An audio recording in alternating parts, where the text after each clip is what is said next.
జరుగుతున్నటువంటి యుద్ధము, యుఎస్ జరుగుతున్నటువంటి యుద్ధము అది మనకి ఇబ్బంది పెడుతున్నది. గ్యాస్ పరంగా, పెట్రోల్ పరంగా పెడుతున్నది. ఇది ఏ రకమైనటువంటి హింస? ఇది ప్రాణహింసనా? ఇది ఏం జరుగుతున్నది? యాక్చువల్లీ మనం లేవు కదా యుద్ధంలో. మనం భారతదేశం ఉన్నదా? భారతదేశం లేదు యుద్ధంలో. మరి మనపైన అన్యాయం జరుగుతుందా? మనకి ఇబ్బంది జరుగుతున్నదా? మనం ఇబ్బంది పడుతున్నామా? మనం సఫర్ అవుతున్నామా కదా? సరే, మనమే కాదు, ఎంటైర్ వరల్డ్లో ఆల్మోస్ట్ అన్ని కంట్రీస్ కూడా కొద్దిగా ఎక్కువ కొద్దిగా తక్కువ శాతం అన్నీ సఫర్ అవుతున్నాయి కదా. మరి ఏ రకంగా అవుతున్నాయి? సో దీనికి అర్థం ఏంటిది? ఫస్ట్ మనం చేస్తున్నాం కదా, నేను ప్రాణహింస చెయ్యను అని ప్రతిజ్ఞ చేస్తున్నాను. పంచశీలాలలో ఫస్ట్ అని చెప్తున్నాం కదా. అది ఎక్కడనో యుద్ధం జరుగుతున్నది, ఇక్కడ మన పైన ప్రభావం పడుతున్నది. అది ఆ కనెక్షన్ ఎట్లున్నది? మనకు ఆ కనెక్షన్ ఎలా ఉన్నది? సో ప్రాణహింస అంటే కేవలం ఒక మనిషిని ఇబ్బంది పెట్టడం, ఫ్యామిలీ మెంబర్లను ఇబ్బంది పెట్టడం అంటే కోపంతో మాట్లాడినరా? ద్వేషంతో, కోపంతో మాట్లాడినరా? చాలా వరకు కొట్టలే కావచ్చు, మీరు కొట్లాడలే కావచ్చు, ఈవెన్ తిట్టలే కావచ్చు. అయినా కూడా లోపల ఇప్పుడు కూడా ఉంది కదా. ఈడు వరకు ఉన్నదా? ఇప్పుడు ప్రెసెంట్ దాని లెవెల్ ఏంటిది? మనం పెట్రోల్ది ఇప్పుడు పెట్రోల్ అంతా అయిపోతున్నది. సో దాంట్లో ట్యాంకులో ఒకటి రాడ్ వేస్తారు, రాడ్ వేసి చూస్తారు కదా పెట్రోల్ ఎంత ఉన్నదో చెప్తారు ఇట్లా చూసి. అట్లా మనకు కోపము, ద్వేషము ఇంట్లో వాళ్ళపైన ఎక్కడి వరకు ఉన్నది? ఇటు వరకు ఉన్నదా? అది లోపల సమీక్షించుకుంటే తెలుస్తుంది. మన లోతుగా మన మనసు లోపలికి వెళ్ళి చూస్తే, అంతర్ముఖి అయి అంతర్దృష్టితోటి చూస్తే మనకు తెలుస్తుంది ఎవరి పట్ల ద్వేషం ఉన్నది, ఎవరి పట్ల కోపం ఉన్నది. అసలు కోపం ఉన్నదా, ద్వేషం ఉన్నదా, భయం ఉన్నదా, స్వార్థం ఉన్నదా లేదా, ఇవన్నీ తెలుస్తాయి. అర్థమైందా? ఏ లెవెల్లో ఉన్నాయి తెలుస్తాయి. సో ఏ రకంగా దాని ప్రభావం మన పైన పడుతున్నది, ఆ యుద్ధం ప్రభావం మన పైన పడుతున్నది? నేచురల్. ఇక్కడ ప్రాణహింస ఆడ జరుగుతున్నది, కానీ నేచురల్ హింస జరుగుతున్నది. నేచర్ను మనం డిస్టర్బ్ చేస్తున్నాం, ప్రకృతిని డిస్టర్బ్ చేస్తున్నాం. అది చాలా పెద్ద హింస, అది అందరికి వర్తిస్తుంది. ఒకసారి ప్రకృతి, నేచర్ డిస్టర్బ్ అయిందనుకో, దాని ఇబ్బంది, దాని పరిణామం, దుష్పరిణామం అందరూ అనుభవించాల్సి వస్తుంది. అందరం అనుభవిస్తున్నాం. దట్ ఈస్ ద నేచురల్ అంటే ఒక చెట్టును హింసించడం అన్నెసెసరీ. ఓ చెట్టును, ఓ కొమ్మను, ఓ ఆకును, అది హింస. అది చాలా లో లెవెల్లో హింస. అర్థమైందా? అది నేచర్ కదా. అది పెరుగుతున్నది, చెట్టు పెరుగుతున్నది, దానికి కొమ్మలు వస్తున్నాయి, దానికి ఆకులు వస్తున్నాయి, దాని ఏదో పర్పస్ ఉన్నది. సృష్టిలో ఏది కూడా ఊరికేనే రాలే, ఈ భూమిపైకి ఏది కూడా ఊరికే రాలే. ప్రతిదానిదో పర్పస్ ఉన్నది. అది మన కొరకు హార్మ్ఫుల్ కావచ్చు, మనము దాన్ని హార్మ్ఫుల్గా భావిస్తాం కావచ్చు, మనకది ఇబ్బందికరం కావచ్చు. కానీ సృష్టిలో దాని పాత్ర ఒకటి ఉన్నది. వాటర్ పాత్ర ఉన్నది, చెట్టు పాత్ర ఉన్నది, గుట్ట పాత్ర ఉన్నది లేదా? గుట్ట పాత్ర ఉన్నది, ఆకాశం పాత్ర ఉన్నది. సో అన్ని పాత్రలు ఉన్నాయి. అర్థమైందా? సో ప్రతిదీ ఎంత డీప్గా మనం లోపలికి వెళ్తూ ఉంటే అది చిన్న విషయం మన సెన్సిటివిటీ పెరుగుతూ ఉంటుంది. మనది పెరుగుతూ ఉంటుంది. సో నేచర్లో ఏ చిన్నదాన్ని, తల్లిదండ్రులను, వైఫ్ను, పిల్లలను డిస్టర్బ్ చేయడం వదిలేయండి. ఆ లెవెల్లో మనం అది ఇంకెక్కువ. ఒక దోమను కొట్టేటప్పుడు కూడా 2 సార్లు ఆలోచన చేస్తాం. దోమ గుడుతున్నది, నొప్పి అవుతున్నది, బ్లడ్ తాగుతున్నది, అయినా కూడా ఈ చేతులు వేసి దానిపైన పడే ముందు 2 సార్లు ఆలోచన చేస్తాం. దీన్ని చంపడం అవసరమా? జస్ట్ లేపేస్తే అయిపోతుందా? జస్ట్ ఇట్లా అంటే అయిపోతుందా? దీన్ని చంపడం అవసరమా? ఎందుకంటే దానిది ఏదో పాత్ర ఉన్నది, దానిది కూడా ఈ భూమిపైన ఈ సృష్టిలో ఏదో ఒక చిన్న పాత్ర ఉన్నది, దాంతో రోల్ ఉన్నది. సో ఏది ఊరికే రాలేదు. అందుకనే ఎలాగైతే మనకు జీవించే అధికారం ఉందో ఈ భూమిపైన, అలాగా ప్రతి జీవికి ఉన్నది. ప్రతి జీవికి ఉన్నది, అది మనిషే కాదు, ప్రతి జీవికి ఉన్నది. సో ఏదన్నా చేసే ముందు ఈ సృష్టిలో ఇప్పుడు ఏమవుతున్నది, ఈ వార్ మూలంగా ఈ సృష్టి డిస్టర్బ్ అవుతున్నది, ప్రకృతి నేచర్ డిస్టర్బ్ అవుతున్నది. దాని పరిణామం ఇది. దేని పరిణామం? నేచర్ పరిణామం. అర్థమవుతుందా? సో అందుకనే హింస అంటే దాన్ని మనం చాలా హై లెవెల్లో చూస్తాం. ఏంటిది? ఓహో, ఒక మనిషిని చంపడం, ఒక జీవిని చంపడం, లేకపోతే కొట్టడం, వీడి వరకు హింస కాదు. ఇంకా మైక్రో లెవెల్లో దోమను కొట్టడం వరకు కూడా హింసనే వస్తుంది. దోమనం చంపడం వరకు కూడా హింసనే వస్తుంది. దాంతో రోలు ఉన్నది, దాంతో పాత్ర ఉన్నది. దాన్ని కొట్టాలా లేదా, దాంతో ఏమవుతుంది అని కూడా ఆలోచన చేస్తాం. ఇప్పుడు ఆలోచన ఏం, ఇట్లా ఇట్లా మాట్లాడుకుంటానే ఇట్లా చంపేస్తాం, టక టక టక టక కొట్టేస్తాం. కానీ సెన్సిటివిటీ పెరిగిన కొద్దీ, మన ఆలోచన లోపలికి పోయిన కొద్దీ మన కాన్షియస్నెస్ పెరుగుతుంది. ఓహో, దానికి కూడా ఒక జీవం ఉన్నది, దాంట్లో కూడా ఒక ప్రాణం ఉన్నది, ఒక లైఫ్ ఉన్నది. తీయడం అవసరమా? తీయడం అవసరమా? అవసరం ఉంటే తీస్తాం. ఫర్ ఎగ్జాంపుల్, పాము కాటేస్తున్నది, పుల్లి అటాక్ చేస్తున్నది, అప్పుడు తీస్తాం. ఎందుకు? ఆ ప్రాణం పోకపోతే ఈ ప్రాణం పోతుంది, ఆ ప్రాణం పోకపోతే ఈ ప్రాణం పోతుంది. అందుకే ఆ రెండిట్లో ఏదో ఒకటి మనం సెలెక్ట్ చేస్తాం.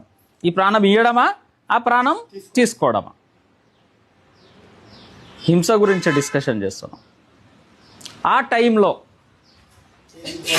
ఏది ఇంపార్టెంటో అది చేస్తాం. కానీ దోమను చంపడం అవసరం. అది ఒక వారం రోజుల తర్వాత చనిపోతుంది. దాని లైఫ్ ఎంత? మా అంటే ఓ వారం 10 రోజులు ఉంటుంది, చనిపోతుంది. అర్థమైందా? చీమ లైఫ్ ఎంత? ఏదో కిందికి వచ్చేస్తే కథమైపోతుంది. సో అందుకనే అడిగేసే ముందు ఒకవేళ చీమ కనిపిస్తే లేపుతాం. ఇప్పుడు అసలు మన అడుగు ఏడబడుతున్నది మనకు తెలియదు. ఈడబడ్డది వచ్చి అడుగు ఏడబడ్డది, రిహాబ్లో పడ్డది. మనది ఏడబడుతున్నది తెలిసి ఇక్కడికి వస్తామా? అంత స్పృహ, అంత సోయి, అంత కాన్షియస్నెస్ ఉంటే ఇక్కడికి వస్తామా? రాకపోదు. అర్థం? ఎవరైనా ఫ్యామిలీ తోటి, రిలేటివ్స్ తోటి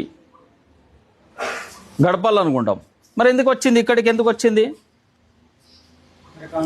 వీడికి? ఎందుకు వచ్చింది ఆ అడుగు, ఆ స్టెప్ ఇక్కడికి ఎందుకు వచ్చింది? సోయిలో లేము. ఏం చేస్తున్నామో, ఏం మాట్లాడుతున్నామో, ఎవరిని తిడుతున్నామో, ఎవరిని ఏం చేస్తున్నామో మనకేం లేదు. సో అందుకనే కేవలం నేను ప్రాణహింస చెయ్య, జీవహింస చెయ్య అని అంటే అది ఏదో చిన్నది కాదు, చాలా డీప్ ఉన్నది, అది చాలా లోతు ఉన్నది. అది ఉదాహరణకు జస్ట్ మీకు అండర్స్టాండింగ్ కావడానికి, మీ పెద్ద వయసు కాబట్టి మీకు తొందర ఎక్కుతుంది, చిన్న వయసులో కొంచెం తక్కువ ఎక్కుతుంది. ఇప్పుడు ఎందుకంటే వాళ్ళది వేరే లోకం ఉంటుంది. సినిమాలు, షికార్లు, లైఫ్, డబ్బులు, ధనము, మీరు అన్నీ కొంచెం అయిపోయినాయి. అవి అయిపోయినాయి, ఆ ఎపిసోడ్ అయిపోయింది. నెక్స్ట్ ఎపిసోడ్లోకి మీరు ఎంటర్ అయ్యారు కాబట్టి కొంచెం ఎక్కువ అర్థమవుతుంది. అర్థమైందా?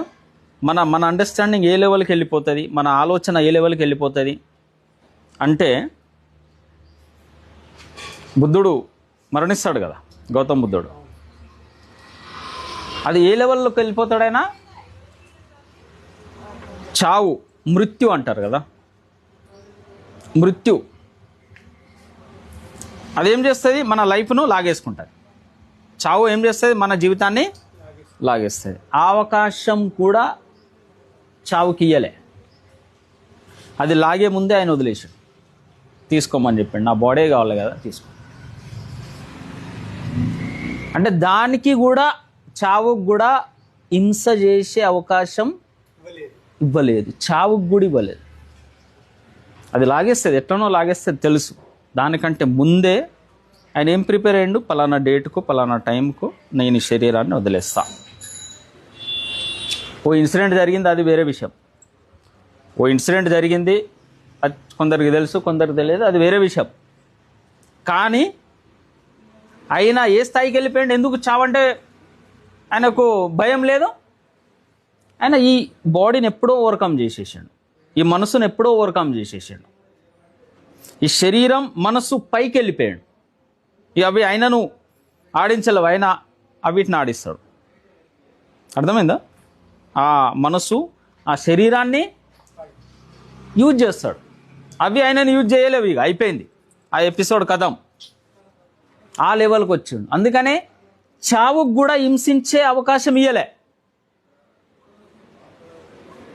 That is called compassion, that is called kindness.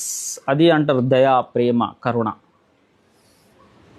దాన్ని కరుణ అంటారు. ఆ లెవెల్లో అంటే చావుకు కూడా దాన్ని దోషిగా మిగతా వాళ్ళు బుద్ధుని బాడీ తీసుకున్నది చావు అని అనకుండా,